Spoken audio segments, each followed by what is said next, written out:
Commençons par étudier comment faire varier la trajectoire tout en gardant la vitesse constante. Pour cela, choisissons de voler avec une assiette qui nous donne 100 km/h avec les aérofreins rentrés. On constate que le taux de chute est de moins 1 mètre par seconde. Retenons que c'est la pente minimale de descente de notre planeur pour cette vitesse et mémorisons l'assiette correspondante. Nous allons faire varier notre trajectoire en augmentant notre pente de descente. Pour cela, nous devons faire une variation d'assiette à piquer.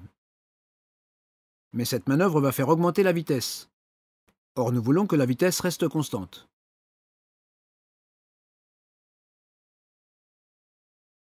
Nous allons donc associer à la variation d'assiette à piquer une sortie progressive des aérofreins pour maintenir la vitesse à 100 km/h.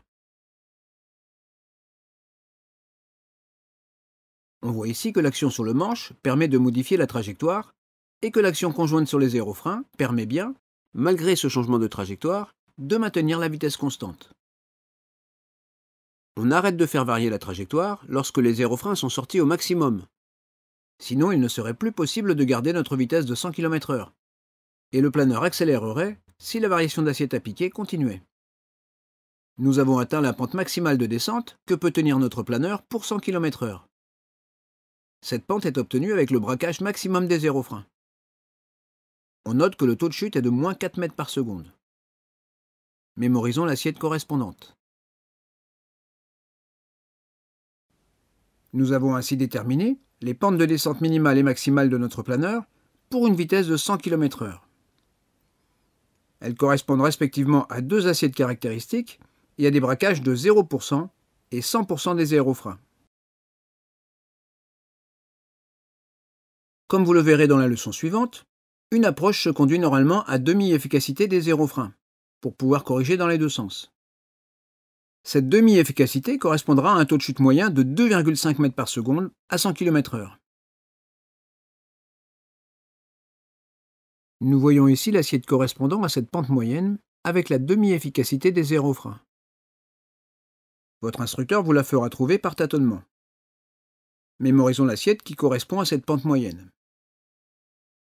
Il est également important de visualiser l'épaisseur des aérofreins qui dépasse du plan des ailes pour cette demi-efficacité, afin de pouvoir afficher forfaitairement ce braquage en approche. Ces trois pentes caractéristiques, minimale, moyenne et maximale, nous seront utiles en approche. Pour les obtenir tout en gardant notre vitesse constante, il faudra préafficher l'assiette correspondant à la pente de descente souhaitée et braquer simultanément les aérofreins pour contenir les écarts de vitesse.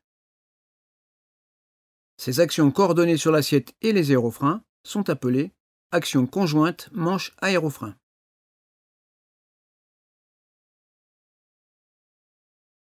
En vol, avec votre instructeur, vous vous entraînerez à adopter successivement les trois pentes caractéristiques tout en conservant la vitesse.